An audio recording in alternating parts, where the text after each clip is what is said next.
ఇప్పుడే కొట్టు తెరిచాను, వచ్చేసారు. ఒకటి చెప్పు. Okay sir. తర్వాత ఏంటి తర్వాత? 2 టీ వేసుకో. డబ్బులు ఇస్తావా? తీసుకోవచ్చులే ఇవయ్యా. ఎవరిస్తారు? అయ్యగారు అక్కడ నిలబడ్డాడు చూడు, వెళ్ళి తీసుకోపో. ఎవరయ్యా ఆయన? కొత్తగా ఉన్నారు. ఇదిగో ఒకటి అక్కడ తీసుకెళ్ళి భయపడు మాక పో. ఇప్పుడు ఏం సాధించాడని ఇలా పొగవుతున్నాడు? తీసుకోండి సార్.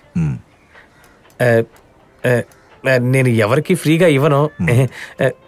సురేష్ సార్ డబ్బు ఇవ్వు. Okay sir. తమిళనాడు నుంచి ట్రాన్స్ఫర్ అయ్యి ఉంటారు అనుకుంటాను. చేతిగా ఉన్నారు. రే ఆగ్రా, గడ్డం పెంచుకుని వస్తే కనిపెట్టలేను అనుకున్నావా? సంవత్సరం పాటు బజ్జీలు బోండాలు తిని టీ తాగావు కదా, డబ్బు ఎవడిస్తాడా? మీ నాన్న ఇస్తాడా? ఇవరా. పని లేదన్నా, పని వెతుక్కుంటూ ఉన్నానన్నా. పని కోసం వెతుకుతున్నావా? ఏంటి సీఎం పని కోసమా? దేశంలో చాలా మంది అలాగే తిరుగుతున్నారా? మర్యాదగా డబ్బులు ఇస్తావా లేకపోతే మీ ఎక్కడి నుంచి పెళ్లి చేస్తావా? ఏటీఎం కట్టానుంది. ఎవరి దగ్గర ఏటీఎం గురించి మాట్లాడుతున్నారా? రారా, ఏటీఎం చేసిన వాళ్ళని చూపిస్తా. వీళ్ళని చూసి చెప్పరా నువ్వు నన్ను మోసం చేయట్లేదని. ఇలా మోసం చేస్తావని తెలిసే ఇదిగో చూడు, shopping mission, Paytm, net banking అన్ని ఉన్నాయి. కార్డు తీరా. ఈ ఇండియన్ ఎక్స్ప్రెస్ డిజిటల్ ని మోసం చేద్దాం అనుకుంటున్నావా? హే నువ్వెవరో? Indian express of digital India. Ray card తీరా. కార్డు ఇంట్లో ఉందన్నా. మీ అక్కడ దమ్మని చెప్పు, ఫోన్ చేయి. సార్ మీకు 20 రూపాయలు అయింది సార్. నీ పేరేంటన్నా? Indian Express digital. ఏ లాఠీ చీపురు కట్లా అయిపోయింది. చెప్పండి మిస్టర్ డిజిటల్ ఇండియా దినకరన్. ఇంతకు ముందు ఎప్పుడైనా మా డిపార్ట్మెంట్ వాళ్ళకి ఏ ఇన్ఫర్మేషన్ అయినా ఇచ్చారా? మీ డిపార్ట్మెంట్ గా?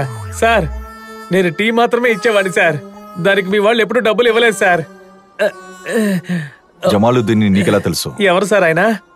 ఓ ఆసిఫ్ బిర్యానీ కొట్టు ఓనరా సార్? రేయ్ నాకు కోపం తెప్పించకు. ఎవరు? నేనా? జమాలుద్దీన్ డబ్బు తీసుకెళ్తున్న విషయం నీకెలా తెలిసింది? అయ్యో, నీకు వాడికి ఏంటి సంబంధం? ఒట్టుగా వాడెవడో నాకు తెలియదు సార్.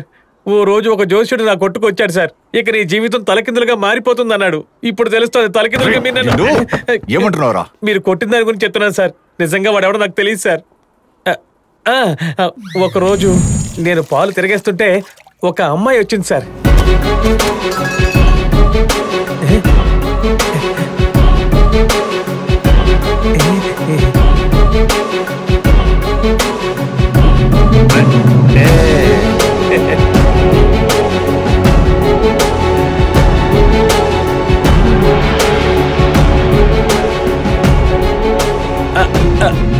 రండి. ఏంటి మన షాప్కి వస్తుంది? Hi dear. నేనా? Yeah baby. వెళ్ళిపోడరా. ఆ తరువాత స్పీడ్ బ్రేకర్స్ ని ఎలాగైనా దాటేది. Come baby. నువ్వు ముందు వెళ్ళు. ఏవండి, నా కోసం ఒకే ఒక ఫోన్ చేసి మాట్లాడతారా? నీ కోసం మర్డర్ చేయమన్నా చేస్తాను. ఫోన్ చేయలేనా ఏంటి? Thank you baby. నేను చెప్పినట్టుగానే చెప్పాలి, ఓకేనా? Okay China. వాయిస్ మార్చి మరీ మాట్లాడతాను. హలో, నేను మార్కెట్ నేను మాట్లాడుతున్నాను సార్.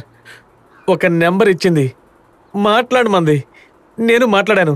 ఎవరితో మాట్లాడానో ఎందుకు మాట్లాడానో నాకు తెలియదు సార్. ఇది మీ అమ్మగారి మీద ఒట్టు సార్.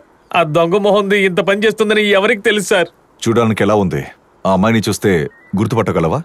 ఆ అమ్మాయి చూడ్డానికి ఈయన మొహంలాగే ఉంటుంది. చూస్తే ఖచ్చితంగా చెప్తాను సార్. ఫారిన్ వాళ్ళు చొక్కాలు ఇప్పేసి తిరుగుతూ ఉంటారు కదా సార్, అలాగే పోరంబోకలా తిరుగుతాను సార్. కమాండో బైక్ మీద వచ్చింది సార్. సార్ మీ కాళ్ళ దగ్గర నీళ్ళు ఇవ్వండి సార్, దాహంగా ఉంది. ఏంటి స్టేషన్ దియా వాట్సాప్ డిపి ఓపెన్ చేసి ఇవ్వు. త్వరగా ఓపెన్ చేయవయ్యా, అయ్యగారు అడుగుతున్నారు కదా. ఈఎంఐ ఏంటో చూడు. సరిగా పైకెత్తో. సార్ ఇదే సార్ ఈఎంఐ సార్, వెళ్ళి పట్టుకోండి సార్. ఏంటి అక్కడ ఆగిపోయాడు? దియా ఎందుకు సార్ జమాలుద్దీన్ మన దగ్గర ఇరికించింది? పోలీసు వేగా, కనిపెట్టు. సారీ సార్, నిజం చెప్పేశాను. నేను అదే ఆలోచిస్తున్నాను. నా అసంప్షన్ కరెక్ట్ అయితే మనం వెతుకుతున్న మన డిపార్ట్మెంట్ పైకి తనకి ఏదో ఒక కాంటాక్ట్ ఉంది. మహేశ్వరి, వెళ్ళమ్మా, సార్ పిలుస్తున్నారుగా. వాణ్ణి ఇంటికి పంపించు. పిలిచినప్పుడు రావాలి అని చెప్పు. సార్ కావాలంటే సాయంత్రం వెళ్తాను సార్.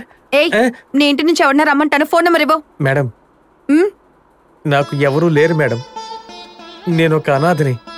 మీరు నాకు ఒక ఆఫ్ కొనిచ్చారంటే అది తాగి ఇక్కడ వరండాలను పడుకుంటాను మేడం. వాంతులేం చేసుకోను మేడం, ప్లీజ్.